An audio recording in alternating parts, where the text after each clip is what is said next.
네, 안녕하세요. 오늘은 한글날입니다. 그래서 뿌리 깊은 나무를 한번 소개해 드릴까 합니다. 뿌리 깊은 나무의 저자는 이정명 씨죠. 2016년 7월 18일 날 이 책이 나왔습니다. 이 뿌리 깊은 나무 이 책은 훈민정음 반포하기 약 7일 동안 있었던 사건인데, 이 사건들이 굉장히 참 스펙터클하고 어떤 아주 놀라운 속도감도 있고, 또 이 소설은 아주 재미도 있고, 그리고 지적인 탐구도 우리가 지적인 탐구에 대한 욕망도 해결해주고, 한마디로 그 이정명 작가의 놀라운 팩션이다. 팩션은 이제 팩트 플러스 픽션이라는 뜻이죠. 그 출판 당시에도 각종 언론이라든가 독자들의 찬사를 많이 받았고, 또 이 책이 2011년 한석규, 장혁, 신세경 주연의 그 명품 드라마로 다시 재탄생하게 됩니다. 뿌리 깊은 나무가. 그래서 우리가 한글이 그냥 단순히 그 세종대왕의 연구에 의해서 탄생한 것이 아니구나, 이 책을 읽어보면 이제 알 수 있어요. 실제로 1443년에 만들어 놓고 반포를 3년 뒤에 1446년에 우리가 반포를 하게 되잖아요. 정말 이거는 역사의 그 아주 그 위대한 이정표가 아니었나, 이 한글 창제가. 근데 여기는 어떤 천재 집단, 한글을 창제한 그런 천재 집단의 어떤 목숨 건 비밀 프로젝트가 있었구나라는 걸 이제 이 소설이 얘기를 해주고 있습니다. 줄거리를 말씀드릴게요.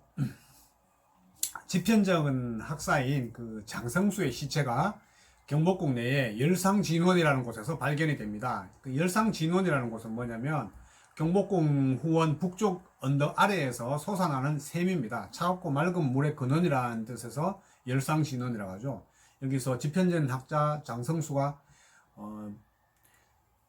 이 우물에서 빠져 죽게 됩니다. 그래서 칼에 찔린 채로, 그래서 이 열상진원의 우물은 온통 피로 물들게 되죠. 이날 그 숙직을 하던 겸사복 강채윤이 이 사건을 맡게 됩니다. 겸사복이라는 그 직위는 조선시대에 기병 중심의 왕실 친위군입니다. 왕의 신변 보호와 왕궁 호위를 담당하는 그 강채윤이라는 사람이 이 사건을 맡게 되는데, 얼마 후 또 다른 사건이 발생해요. 그 윤필이라는 사람이 주자소에서 화재로 죽게 됩니다. 그 화재 현장에서 그 주자소가 불리타죠. 주자소는 조선시대 활자를 만들어 책을 찍어내던 곳이죠. 그 다음 또 세 번째 사건이 또 일어납니다. 허담이라는 사람이 집현전에서 뒤통수를 쇳덩어리로 가격당한 채 발견됩니다. 집현전은 뭐 잘 알다시피 조선 초에 궁중에 두었던 학문 연구기관으로서 그 세종 2년에 두었죠. 1420년. 세종대왕은 이 집현전을 굉장히 사랑하고 집현전에 가서 학자들과 토론도 많이 하고 집현전들과 해서 그 학자들하고 이렇게 논쟁도 많이 했죠. 그러다가 이제 세조가 왕권 강화 정책을 하면서 이 집현전을 그냥 없애버리죠. 1456년 세조 2년에 그 집현전에 모여서 이제 단종 복위를 도모한다는 그런 이유로, 그리고 사육수진 사건을 계기로 집현전을 완전히 없애버립니다. 이 겸사복 강채윤이 조사 과정에서 장성수가 죽은 원인이 이 칼에 찔린 것이 아니다 라는 것을 밝혀냅니다. 장성수는 당시에 그 고려사 편찬의 실무를 맡고 있었는데, 그 고려사를 바꾸는 중에 그 오자를 수정하게 돼요. 예를 들어서 전하를 폐하로 부르고 세자를 태자로 부르게 됩니다. 그러니까 이게 폐하, 이게 뭐 대단한 일이냐 싶지만은, 사실 이제 폐하, 태자 이런 것들은 이제 그 황실, 그 중국에서만 쓰는 단어였는데 감히 고려에서 썼다는 거죠. 그리고 이제 또 하나는 뭐냐면 마방진을 소유했다는 이유로 이 대제학인 채만리가 그에게 곤장 30대를 때리죠. 이것 때문에 사실은 죽은 건데, 이거를 은폐하기 위해서 마치 이 칼에 찔러 죽은 것처럼 위조를 한 거죠. 이걸 우리 겸사복 강채윤이 이제 발견을 해냅니다.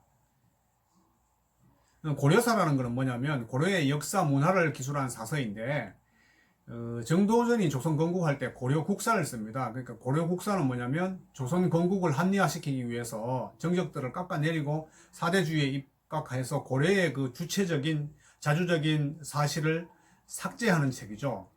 그런데 이제 세종대에 오면서 어떤 고려의 그 역사를 이렇게 높이 보면서 주관적인, 그러니까 우리 나라의 주관적으로 중국 역사에 얽매이지 말고 우리나라 주관적으로 역사 서술을 하는 기법으로서 고려사 개수를 명했죠. 그런 과정에서 이 장성수가 이제 죽게 됐다는 것을 이제 밝혀내게 됩니다. 그리고 방금 제가 이게 그 채말리가 이 곤장 30대를 장성수에게 때리는데 그 이 중에 한 개가 마방진을 소유했다 그러잖아요. 근데 마방진이 뭐냐면 도형에 숫자를 넣고 더하고 빼고 그 합이 같아지게 하는 그런 도형놀이입니다. 잠시 보여드릴게요. 바로 이겁니다. 이렇게 해서 이쪽 합도 15고 이쪽 합도 15고 이쪽 합도 15고 이런 숫자 놀이 하는 거예요. 이걸 가지고 마방진인데 이걸 소유했다는 이유로 곤장 30대를 이제 치는 거죠. 도대체 여기까지 읽으면 이게 무슨 소린가 할 거예요.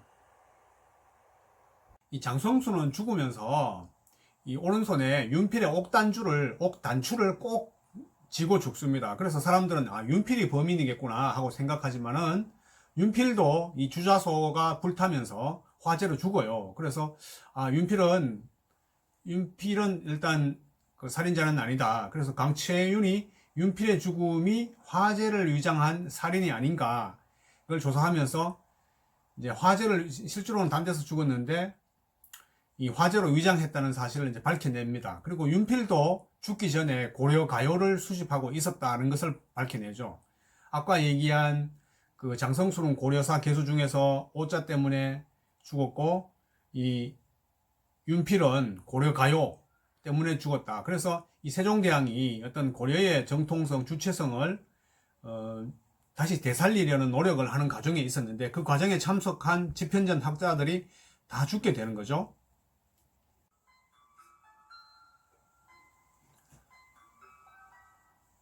겸사복 강채윤이 이제 수사를 계속합니다. 장성수가 죽기 전날 금세를 불태웠던 분서로에서 발견된 아까 마방진, 그리고 윤필이 죽으면서 남긴 11개의 금속 활자, 그 다음에 허담의 죽음과 명나라 사신과의 관계, 이들의 몸에 새겨진 수상한 문신, 오행의 원리가 적용되는 죽음의 순서, 그리고 장성수와 윤필의 죽음에 연관되어 있는 대전 무술이라가 나오는데 무술의 이름이 소입니다. 소이라는 여인, 그리고 임금의 호위 무사, 무휴의 수상적인 행적 등의 어떤 단서가 나올 때마다 이 사건은 점점 미궁에 빠지게 됩니다.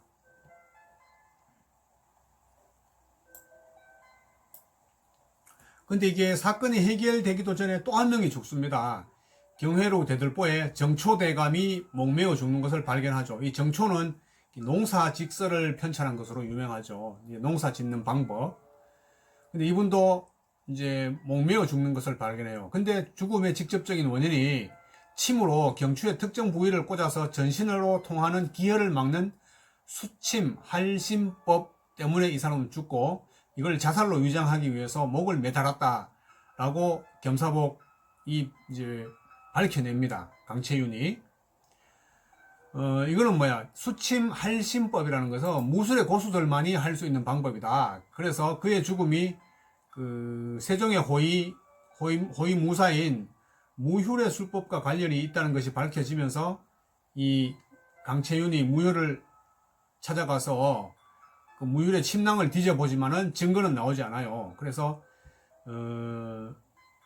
그런데 또 정초의 방에서 지수기문도라는 그 수수께끼 그림이 발견됩니다. 지수기문도가 뭐냐면 아까 얘기한 그 마방진과 유사한 숫자놀이입니다. 연속으로 이어진 6개의 육각형으로 이루어진 여기다 이제 숫자를 다 이렇게 넣으면서 이 숫자의 합이 전부 93이 되게 하는 거죠. 벌써 지금까지 4명이 연쇄살인 되었습니다. 죽은 사람의 몸에는 모두 그 의문의 점들이 찍혀 있는데 이 강채윤이 격구 시합을 하다가 성산문의 문신을 확인하게 돼요. 그리고 그러면서 성상문이 5번째 희생자가 될 것을 직관합니다. 그래서 성상문을 찾아서 방문을 딱 여는데 성상문의 방 안에 강희안의 고사 관수도가 이제 눈에 들어옵니다. 고사 관수도. 성상문은 이제 모든 걸 알고 있었어요. 성상문은 강채윤에게 강채윤이 조사를 계속 이제 깊게 하다 보니까 너무 많은 것을 알고 있어가지고 이 성상문이 오히려 강채윤에게 이 사건에서 빨리 손을 떼라고 얘기를 해줍니다. 너무 깊이 알면 죽는다 이거죠. 고사 관수도의 뜻은 고사, 고귀한 선비가 관수, 물을 바라본다 라는 그런 뜻입니다. 이분이 이제 그 말년에 세종 정권 말년에 이 그림을 그렸는데 이 소설에 이 그림에 대한 이야기가 아주 상세하게 나와 있어요. 강희안의 고사 관수도는 이런 그림인데요. 여기 보면은 이 고귀한 선비가 이렇게 이제 물을 바라보는 모습이 나오죠. 이걸 좀 확대해 보면, 네, 바위 위에 이렇게 엎드려서 물을 바라보는 그런 모습이 아주 상세하게 묘사되어 있습니다. 여기 이제 주목할 것은 이 사람의 이제 눈동자를 한번 보세요. 어떤지. 문이 강채윤에게 얘기합니다. 춤추듯 늘어진 덩굴과 깎아지는 듯한 절벽, 고요한 수면과 갈대는 이 그림이 나타내고자 하는 바가 아니다. 이 그림이 혼을 얻기는 무아의 경지를 즐기고 있는 늙은 선비 때문이다. 팔을 개고 바위에 엎드려 숨을 응시하는 선비의 눈을 보아라. 조선의 세련된 문풍과 희안의 활달한 성정이 그대로 드러나 있다. 그러면서 평범한 하공은 사물을 모사하고 그 형상을 나타내는데 급급하나 걸출한 하공은 사물의 내면과 본성을 그린다 들었습니다. 보이지 않는 것을 그리는 그림, 생각과 영혼까지를 담아내는 화풍이 그것이 아닌지요? 하면서 강채윤이 대답하죠. 그랬더니 성산문이 이렇게 얘기합니다. 보이지 않는 것을 보려는 자와 들리지 않는 것을 들으는 자는 필시 세상의 표적이 된다. 너는 저 그림의 보이는 것만 보고 느껴지는 대로 감탄하기만 하면 될 일이다. 하면서 강채윤의 안위를 걱정하면서 이런 얘기를 합니다. 한마디로 성상윤은 강희안이 그림 고사 관수도를 통해 가지고 강채윤 너는 더 이상 깊이 관여하면 네 목숨이 위험하니까 여기서 손을 떼고 그만둬라. 그러면 만약에 이거 자꾸 개입하면 네가 죽는다. 그래서 이런 말을 했죠. 너는 그냥 저 그림에 보이는 것만 보고 느껴지는 대로만 감탄하면 된다. 더 이상 깊이 보이지 않는 것을 보려고 하지 말아라. 하면서 이제 충고를 하게 됩니다. 실제로 강희안은 세종 때 인물인데 굉장히 글을 잘 썼다고 합니다. 서예가고 화가이면서 시인이었다. 그리고 과거에도 합격해가지고 집현전 직제학을 지내고 그림에 아주 능하니까 글씨도 아주 잘 쓰니까 세종이 옥새에 글씨를 한번 써달라고 맡기기도 해요. 그 당시에는 이 글을 강희안만큼 잘 쓰는 사람이 없었다고 합니다. 그런 일화가 있어요. 그리고 실제로 집현전에서 신숙주, 성상문, 정인지 등과 함께 훈민정음에 대한 해석을 붙이는 일에 직접 참여했고 용비어천가에 대한 주석을 붙이는 일에도 참여했다고 합니다. 성산문의 충고를 들었지만은 강채윤이 어떤 사람입니까? 여기서 포기하지 않죠. 자기 수사를 계속해가지고 자기는 이제 성산문이 곧 다음 죽음의 타겟이 되니까 성산문을 구하려고 무진장 애를 씁니다. 그래서 아미산이라고 있어요. 아미산. 왕비의 침전을 우리가 교태전이라고 하잖아요. 교태전 바로 뒤에 있는 산이 아미산인데, 그 아미산으로 이제 달려갑니다. 그곳에서 성산문이 산채로 매장되어 있어요. 몸이 반은 땅속에 묶여있는 그 성산문을 구해냅니다. 그래서 성산문에 팔뚝에 점이 하나 있는 것을 보고, 다음 타겟이 성산문이라는 걸 알았던 거죠, 아까. 그래서 계속 성산문을 도와주려고 노력을 하게 됩니다. 그래서 이제 성산문 보고 도대체 어떤 사건이 일어나고 있느냐, 나에게 좀 가르쳐 달라 하고 얘기를 하니까 성산문이 그때서 이제 입을 열죠. 성산문에 새겨진 이 문신의 비결과 그리고 작약시계에 대한 얘기를 해줍니다. 여기서 이제 작약시계라는 것은 우리가 꽃이 피는 그런 작약을 의미하는 게 아니라 원래 시계라는 거는 뭐죠? 그 음풍농월을 하며 시를 읊는 일종의 그 자작시 동아리입니다. 동아리, 시의 동아리. 그래서 우리가 시계라 그러고, 자작시계라는 것은 장영실, 이천, 박연 등이 초대 계원으로 지편전 부재학 정인지 등과 뜻을 같이 해서 그 후에 이제 그 이 동아리에는 재항, 신숙주, 이석형, 이계 등이 또 가입을 하게 됩니다. 팔뚝에 오행을 의미하는 점을 찍어서 비밀 활동을 하는 거죠.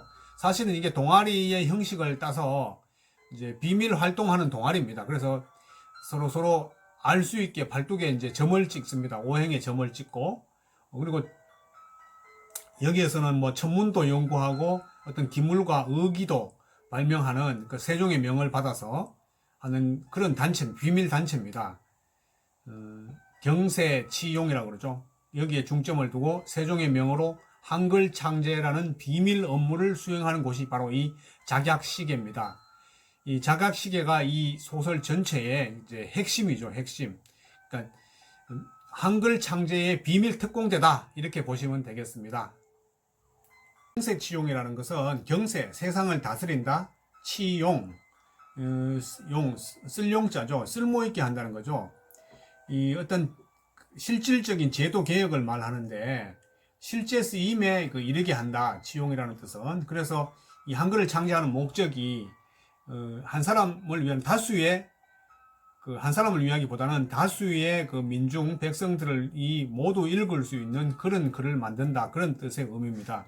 그래서 작약시계에서 이것을 이제 세종의 뜻을 받아서 경세치용하는 학파, 이걸 가지고 경세치용학파라고 이제 명명하기도 합니다. 그리고 이 소설에는 또 한 명이 나오는데 가리온이라고 어떤 백정, 아주 제하의 낮은 계급이죠. 백정이 나옵니다. 이 가리온이라는 백정이 지편전 학사에 지금까지 학사 살인 누명을 쓰고 옥에 갇히는 거죠. 근데 강채윤은 이 가리온이 범인이 아니라는 걸 알아요. 그래서 강채윤이 이 가리온을 구해주고 정별감을 추궁하면서 고군통서라는 서책에 얽힌 이야기를 듣게 됩니다. 강채윤은 고군통서의 행방을 알고 있다는 누군가의 전가를 받고 그 아미산으로 향하는데요.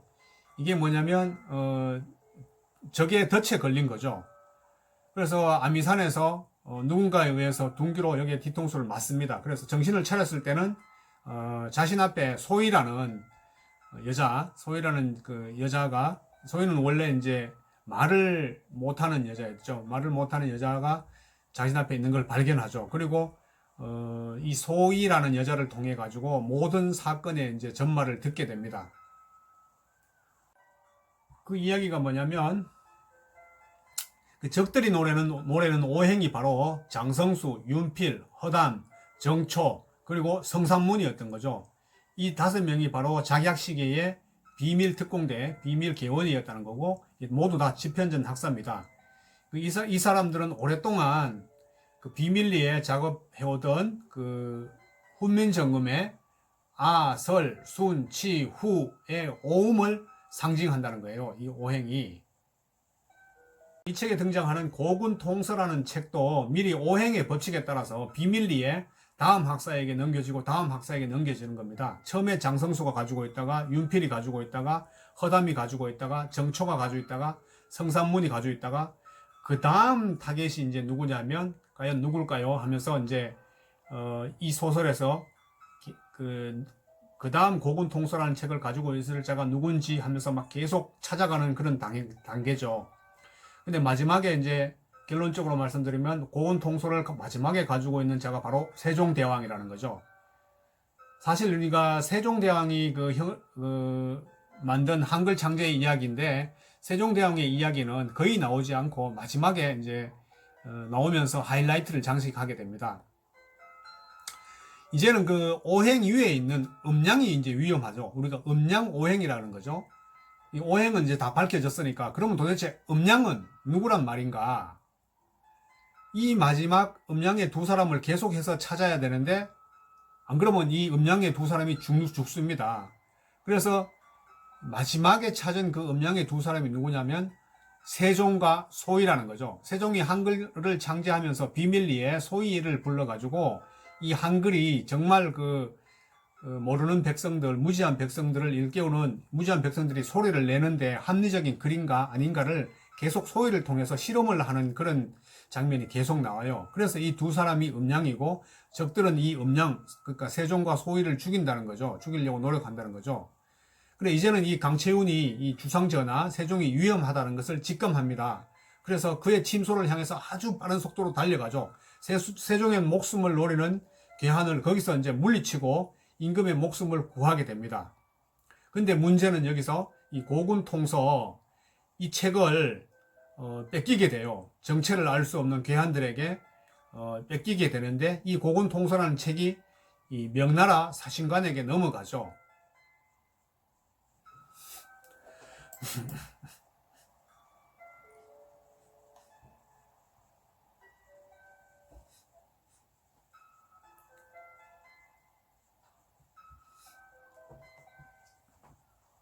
사실 우리 그 당시에 조선은 이 명나라에게 어떤 예속된 어떤 명을 받드는 그런 나라니까 이 고군통서가 명나라에게 넘어갔다는 것은 굉장히 큰 사건이 되는 거죠.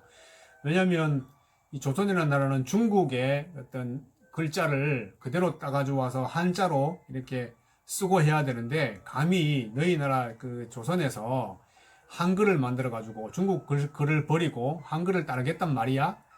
이건 말이 안 되는 얘기죠. 그 당시에 그 통념상. 그래서 굉장히 엄청난 대역 죄인을 저지르는 겁니다.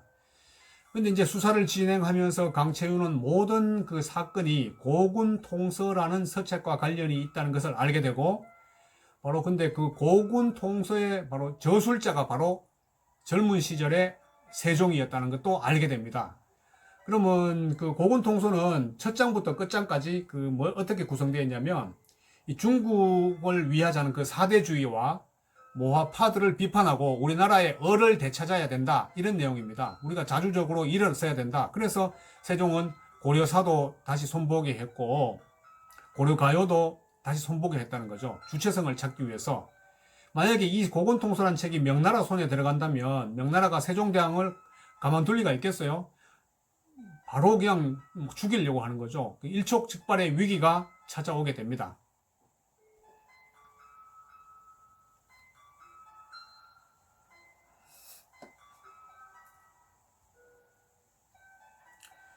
이때 또 나오는 등장인물이 심종수라는 인물이 나옵니다. 이 심종수라는 인물은 채말리의 측근이고 훈민정음을 아녀자나 청것들이 쓰는 글로 비하하는 인물이 바로 심종수입니다. 그 심종수는 엄청난 재력을 지닌 시전 장사꾼이죠. 시전 대행수 윤길주를 찾아갑니다. 윤길주는 자신의 재력을 배경으로 조정 간원을 비롯한 권력가들을 전부 포섭해가지고 심종수와 함께 나라의 운명을 건 모종의 거래를 이제 시도하게 됩니다. 뭐냐면 금난 정권을 통해 가지고 본인이 시장을 독점하겠다는 계획이죠. 난정권. 난전을 금하고 시장 상인이 상행위를 하는 거죠. 그러니까 남전을 금하고 그 상행위 하는 거를 전부 윤길주에게 달라는 거죠. 그러면서 모종의 거래를 하는 거죠.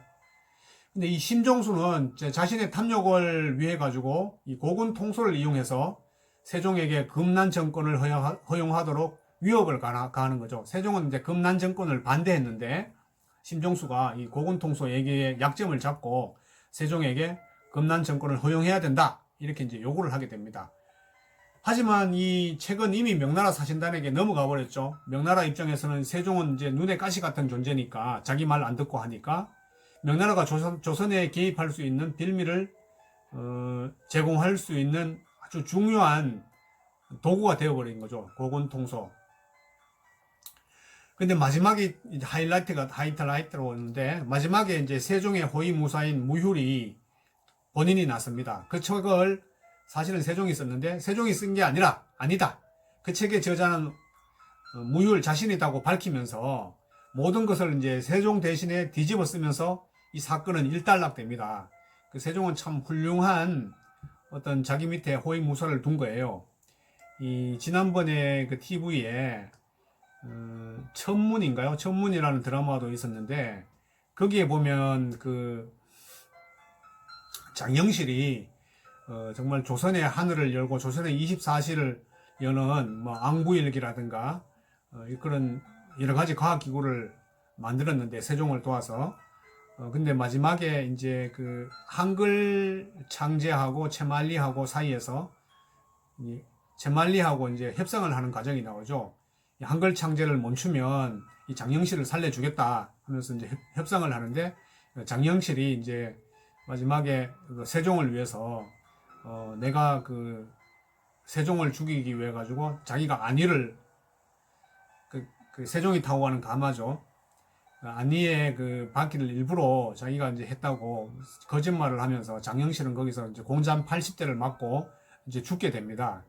모두 이제 세종의 한글 창제를 위해서 죽은 인물이 되죠. 여기 무율도 거의 무사인 무율도 그 고군통서가 자기가 썼다고 이렇게 얘기하면서 죽고 장영실도 자기가 모든 어떤 잘못을 자기가 뒤집어 쓰면서 한글 창제를 위해서 오로지 한글 창제를 위해서 세종을 위해서 죽게 되죠. 마지막으로 이제 세종은 그 모든 사건이 일단락되면서 세종은 강채윤하고 이제 소희를 불러가지고 궁에서 떠나라라고 이제 마지막 하교를 내립니다. 사실은 이제 강채윤과 소희는 이 사실에서 이제 러브라인이 형성됩니다.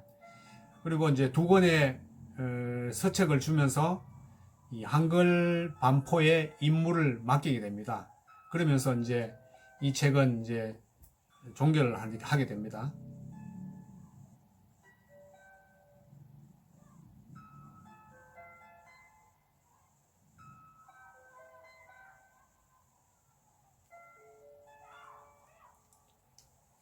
그 책 두 권은 바로 뭐냐면 후민정음의 제자 원리와 용례를 세세히 적은 글이다. 또 한 권은 고군통서의 원본이다. 너는 소희와 함께 이 서책을 잘 간수하여 날이 새기 전에 이 궁궐에서 멀리 떠나라. 그리고 사람의 몸은 그 마음 머무는 곳에 머물러야 하는 것이다. 마음 머무는 곳과 몸이 머무는 곳이 다른 것만큼 서글픈 일이 없을지니. 이 말이 참 좋죠. 이 강채훈과 소희가 서로 사랑한다는 것을 세종은 알고 이렇게 얘기를 해준 거예요. 사람의 몸은 그 마음 머무는 곳과 함께 머물러야 하는 것이다. 그리고 나는 이 궁인의 명석함과 아리따움을 오래 아꼈거니, 이 궁인은 이제 그 소희를 얘기하죠. 나는 이 궁인의 명석함과 아리따움을 오래 아꼈거니 그 마음이 어디에 머무는지를 안다. 군왕이라는 자가 한 백성의 마음 거하는 곳에 몸을 거하게 하지 못하고서야 어찌 온 백성의 평안을 도모할 수 있겠느냐. 그러니 유는 소희와 함께 떠나라. 학사들이 목숨을 바쳐 지킨 이 혼을 후세까지 길이 전하라. 선구로 아무나 되는 거 아닌 것 같아요. 세종대왕은 강채윤과 소인의 그 러브라인까지 이미 다 눈치채고 있었다는 거죠. 그 뿌리 깊은 나무에서 윤필이 그 죽기 전에 남긴 11개의 활자가 바로 이게 이 글자입니다. 실제로 영비어천가 2장에 나오는 이제 구절이 되겠죠. 근, 지, 목, 풍.